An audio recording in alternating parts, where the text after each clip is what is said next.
여러분 안녕하세요. 오늘은 캘리포니아 정치에서 점점 주목받고 있는 인물 스티브 힐튼에 대해서 알아보겠습니다. 스티브 힐튼은 단순한 정치인이 아닙니다. 영국 총리의 핵심 전략가였고 미국에서는 방송인으로 활동하며 캘리포니아의 문제를 강하게 비판해온 인물입니다. 스티브 힐튼은 영국 출신으로 옥스퍼드 대학교에서 정치와 경제를 공부했습니다. 이후 영국 보수당에서 활동하며 데이빗 캐머런 총리의 핵심 전략가로 일했습니다. 즉 국가 정책을 설계하던 브레인이었던 셈입니다. 이후 그는 미국으로 건너와 팍스뉴스에서 The Next Revolution이라는 프로그램을 진행합니다. 이 방송에서 그는 캘리포니아의 높은 세금, 과도한 규제, 그리고 노숙자 문제 등을 강하게 비판합니다. 그의 메시지는 단순합니다. 정부가 너무 커졌다. 자유와 경제를 되살려야 한다. 힐튼은 특히 캘리포니아의 현 상황을 잘못된 정책의 결과라고 지적합니다. 그는 다음과 같은 변화를 주장하고 있습니다. 세금 인하, 규제 완화, 기업 환경 개선, 공공안전 강화. 보다 보수적인 정치 방향을 제시하고 있습니다. 가장 리버럴한 캘리포니아라는 주에서 말입니다. 이 지점에서 중요한 부분이 있습니다. 도널드 트럼프 전 대통령과 정책적으로 상당히 유사한 노선을 갖고 있다는 점입니다. 트럼프는 감세와 규제 완화를 강조했고 힐튼 역시 같은 방향을 주장합니다. 보수적인 정치인이라면 당연한 결과이겠지만 캘리포니아의 현 상황을 보면 더더욱 심각하다는 것을 알 수 있겠죠. 이것 때문에 힐튼은 트럼프 진영에서 주목받는 인물로 평가됩니다. 그리고 오늘 트럼프의 트루스 소셜에 나왔죠. 트럼프 대통령이 공식적으로 스티브 힐튼을 다음 캘리포니아 공화당 주지사로 인도스먼을 했습니다. 지지선언을 한 것이죠. 그것을 보면 트럼프 대통령과 스티브 힐튼의 그 정치적인 성향이 굉장히 같은 방향으로 가는 것이 많다고 이야기를 할 수 있고요. 더더욱 캘리포니아에 살고 있는 사람들에게는 소식입니다. 왜냐하면 연방정부와 주정부가 협동을 해서 이 주를 더 좋은 주로 만들어줄 수 있는 기회가 될 수 있기 때문입니다. 트럼프 대통령은 낙태를 반대하고 과도한 트랜스젠더 아이디얼러지를 굉장히 반대하는 분으로 유명하죠.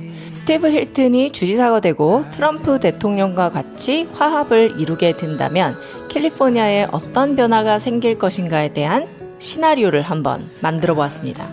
첫 번째는 규제가 완화되고 연방정책이 연계될 것입니다. 힐튼은 규제 완화를 강하게 주장하는 인물이고 트럼프도 연방규제 축소를 핵심 정책으로 진행하고 있습니다. 그래서 두 사람이 함께 만나게 된다면 기업 규제가 완화되고 에너지 개발 그리고 건설 인허가 속도가 증가할 것이고 제조업, 물류기업이 유치될 것입니다. 그래서 기업 유입이 증가하고 일자리가 증가하게 되겠죠. 게빈 뉴섬의 캘리포니아는 기업들이 모두 탈캘리포니아를 하고 있는 상황이기 때문입니다. 두 번째, 세금 정책 협력. 힐튼은 캘리포니아의 높은 세금을 문제로 보고 있고 트럼프는 감세 정책을 선호합니다. 그래서 주소득세와 법인세를 일부 완화할 수 있습니다. 그리고 연방 세금 정책과 방향을 맞추기가 가능해질 것입니다. 그래서 그 효과는 기업 이탈을 완화하고 투자가 증가될 수 있겠죠. 세 번째, 인프라 프로젝트 협력입니다. 고속도로, 항만, 물류 인프라 투자, 연방 자금 유치 등 이러한 부분들이 협력이 가능하고요. 효과는 물류 무역 중심 경제가 강화된다는 것인데 원래는 캘리포니아가 이런 쪽으로 강했습니다. 게빈 뉴섬이 말아먹기 전까지는 말이죠. LA 롱비치 항만의 경쟁력이 상승할 것인데 이 부분에 있어서는 유니언, 즉 노조를 어떻게 구워 삼느냐가 가장 큰 관건이 될 것입니다. 네 번째, 노숙자 치안의 문제 대응입니다. 힐튼이 강하게 비판하는 부분이고 트럼프 대통령도 이 부분에 대해서는 강조하는 스타일입니다.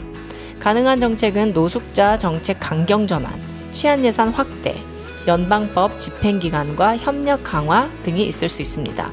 그래서 그것에 대한 효과로 단기 체감으로 치안이 개선되는 것이 가능할 것입니다. 사실 LA에 가보시면 굉장히 놀랍습니다.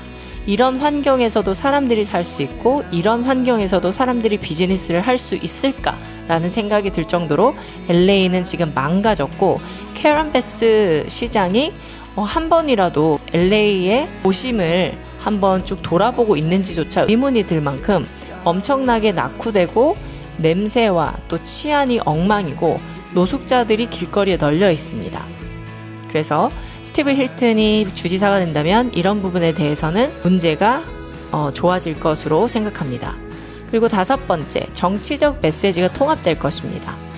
둘이서 협력을 하게 된다면 보수 유권자가 결집하게 되고 캘리포니아 내 공화당 기반이 강화될 것입니다. 그래서 그 효과로 정책 추진의 동력이 일부가 확보가 되겠죠. 제가 여기서 느끼는 것은 캘리포니아의 공화당은 굉장히 약하고 연약하고 정말 힘이 없습니다. 그래서 캘리포니아를 살리기 위해서는 공화당이라는 이 당이, 보수당이 더 큰 힘과 능력을 가져야 되는데 그 힘과 능력을 가지기 위해서 연방정부의 서포트가 필요합니다.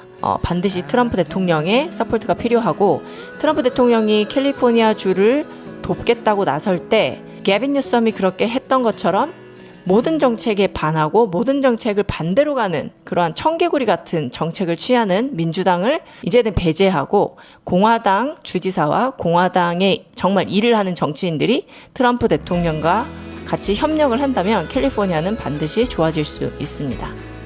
지금 주지사 선거는 탑2 프라이머리가 두 사람의 공화당 주지사 후보이긴 합니다. 스티브 힐튼과 차드 비앙코인데 선거는 정말 끝까지 가봐야 알고요. 유권자들의 선택이 어쨌든 가장 중요하고 그 선택을 받기 위해서는 공화당 후보들이 더 노력을 해야겠죠. 그래서 스티브 힐튼이 되든 차드 비앙코가 되든 어쨌든 두 사람이 지금 가지고 있는 그러한 가치관을 버리지 말고 반드시 지켜서 두 분 중에 한 분이 주지사가 된다면 정말 캘리포니아를 바꾸어 줄 수 있는 그러한 힘이 되어 주셨으면 좋겠습니다.